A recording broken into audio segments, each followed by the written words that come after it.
C'est pas évident à expliquer, mais je vais expliquer où est-ce qu'on est. Bon, d'abord, on est dans la ville de Gatineau. Ce que vous devez comprendre, c'est qu'il y a une pente, comme ça, dans ce sens-là.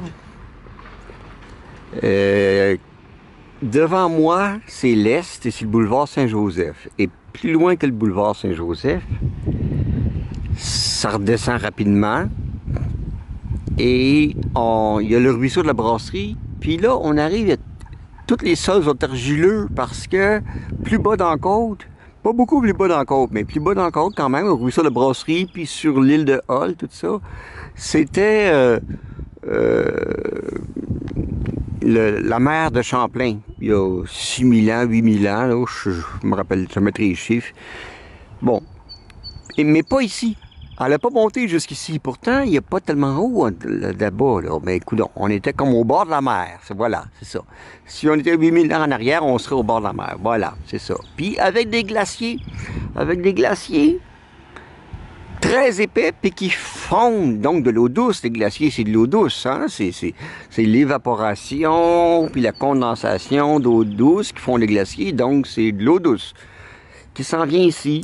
Puis 1 kilomètre de haut, 1000 mètres de haut, puis qui s'en vient, puis qui apporte, c'est pesant, donc qui écrase, puis même qui ont même écrasé leur roc, mais en tout cas, c'est pas ça que je veux dire aujourd'hui. Voilà. Puis de l'autre côté, du côté du soleil couchant, ben c'est le lac des Filles, c'est une faille très très ancienne, mais c'est un peu la même chose. Il y a de l'argile là-bas.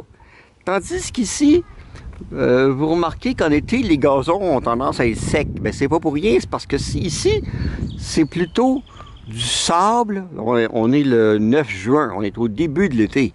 Puis déjà, on commence à avoir de l'herbe jaune.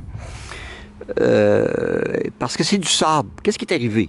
Les glaciers arrivent du nord. Ils arrivent de l'Abitibi, puis ils s'en viennent. Ils coulent tout doucement par ici, mais ils sont pas pressés, eux autres, là. C'est des milliers d'années.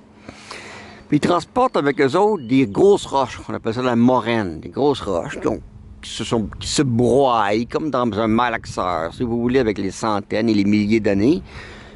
Puis là, tout ça, ça fait aussi du sable. Donc c'est complètement différent de l'argile, la glaise qu'on va trouver en bas de la côte qui vient de la mer Champlain. Dans la mer Champlain, c'est l'argile qui se dépose tout doucement au fond de l'eau, avec dans de l'eau salée. Tandis qu'ici, c'est du sable dans de l'eau douce. C'est complètement différent. Puis on est juste à 1 kilomètre, même pas 1 kilomètre, à peu près 1 kilomètre en tout cas. L'église Saint-Joseph, là, c'est un bon repère. L'église Saint-Joseph, c'est le roc, sur le roc en haut de la côte, puis on descend juste un peu de la côte, là, sur la rue Loire, puis une autre plus bas, là, ça commence à être de l'argile dans ce coin-là. Voilà. Fait que là, c'est ça. Donc ici, ça veut dire que tout ce qu'on voit ici, ça descend, évidemment. Ici, c'est la rue du Rocher. Là-bas, c'est la rue Binet. Puis, évidemment, d'une rue à l'autre, ça descend beaucoup. Et puis là, de ce côté-là, de la rue du Rocher, le roc est directement à fleur. Donc, il n'y a pas de sous-sol. Toutes ces maisons-là n'ont pas de sous-sol. Okay? Tandis que ces maisons-là, de ce côté-ci, ont un sous-sol. Parce que en dessous, ça descend beaucoup.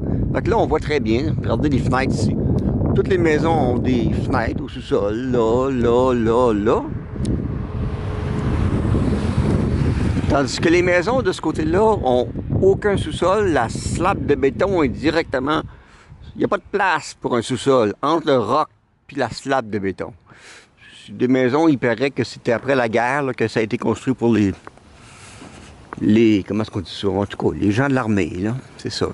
Donc, ça veut dire une chose, ça veut dire que quand on creuse ici, comme j'ai fait toute la fin de semaine, mais on trouve beaucoup de roches, qui est de la roche de moraine. La moraine, c'est des roches accumulées avec du sable autour. C'est pour ça que j'ai beaucoup de sable. J'ai pas d'argile sur mon terrain. J'ai pas de bonne terre. D'habitude, on cherche à avoir à la fois de l'argile et à la fois du sable. En bas de la côte, il y a trop d'argile, puis ici, il y a trop de sable. Fait que ça, c'est toutes les roches que vous voyez pas le pire, là. Le pire a été enfoui dans dessous de la terre, là-bas. J'ai donc passé la fin de semaine à enlever les roches qui étaient là-bas, puis ici aussi, puis de les amener ici, tout ça, bon, ils sont en dessous.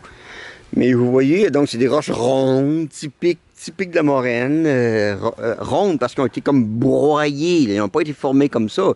C'est pas des patates, là, tu sais.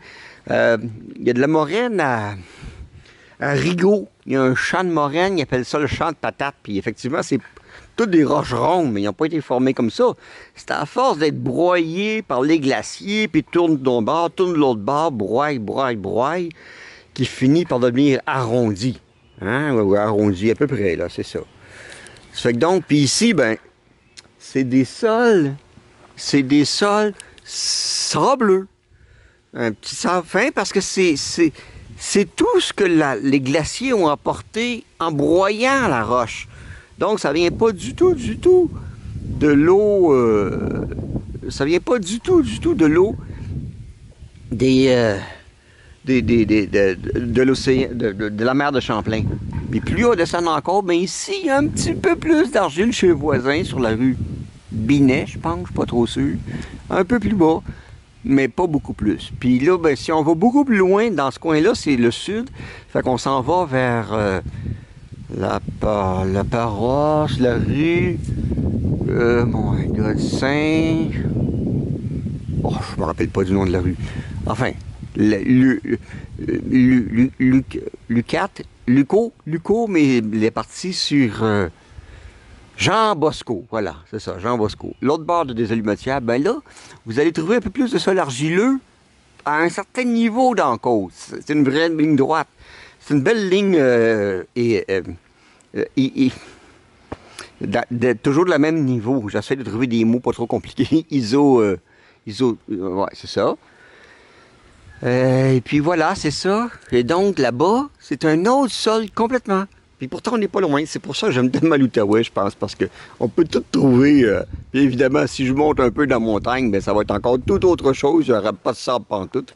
Puis d'ailleurs, ici, dans le parc sur Gamelin, là, il n'y a même pas de... C'est directement le roc à nu, parce que le glacier a passé... C'est pas loin, là. C'est 1 kilomètre par là. L'église est 1 kilomètre par là. Le parc sur Gamelin est 1 kilomètre par là. Puis le parc sur Gamelin, il est juste en haut de la côte. Puis c'est du roc complètement que les rochers ont... que les glaciers ont gratté comme, je dirais, un bulldozer qui passe par-dessus. Il n'y a presque pas de terre. Fait que c'est très intéressant à voir. Ça fait très intéressant à regarder, en tout cas, c'est ça.